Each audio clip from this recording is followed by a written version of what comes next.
Gising ka na? Makakatulog mo lang kanina. Bilis mo naman magising. Oh, dali ha. Dali. Oo. Ito na. Oo. Ano na, ha? Sarap ba yung tulog mo? Oo. Huwag ka naman makatingin ng ganyan sa akin. Naalala ko lang lalo yung anak ko eh. Alam mo, laki ng atraso ko dun eh. Siguro kung naging mabuting tatay lang ako.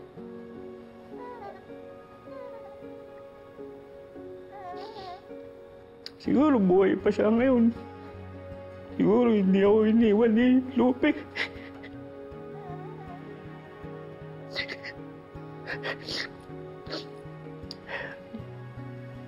Okay lang eh. No? Okay lang, diba?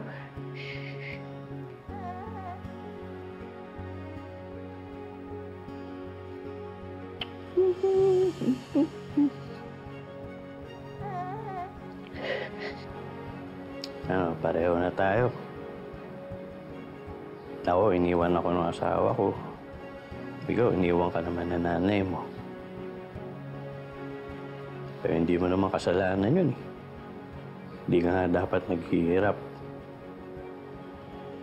Hirap kasi pag napunta ka pa sa maling pamilya. Pag binigay pa kita doon sa social welfare, anong gusto mo? Ako na lang ang pamilya mo. Ha? Para akong tanga nito makausap na baby. Napangako ko sa'yo, aalagaan kita.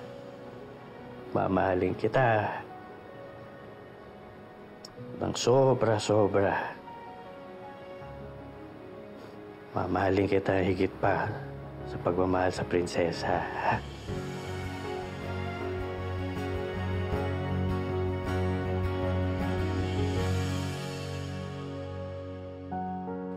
Yan!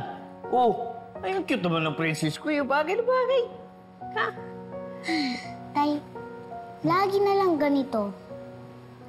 Pwede niyo po itirintas yung buko. Ganun po kasi ang ginagawa ng nanay ng classmate ko sa kanya. Tirintas. Sige, subukan natin, nak, ha? Natin kung kaya ni tatay, ha? Ano ba yun?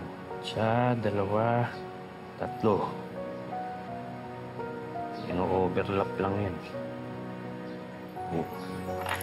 Ha? Oh. Yan! Ang pangit po, tay. Anak naman, pwede ba? Ito na lang, bonnet na lang. Pupunta lang naman tayo sa opisina ko eh. Isa pa, wala yung yaya mo sa probinsya. Walang mag-aalaga sa'yo. Buti na lang, family day ngayon sa city jail. Family day? Pero tayong dalawa lang po. Wala po si nanay. 7 taon na po ako. Hindi ko pa rin nakikita si nanay. Tay, kailan ko po ba siya makakasama?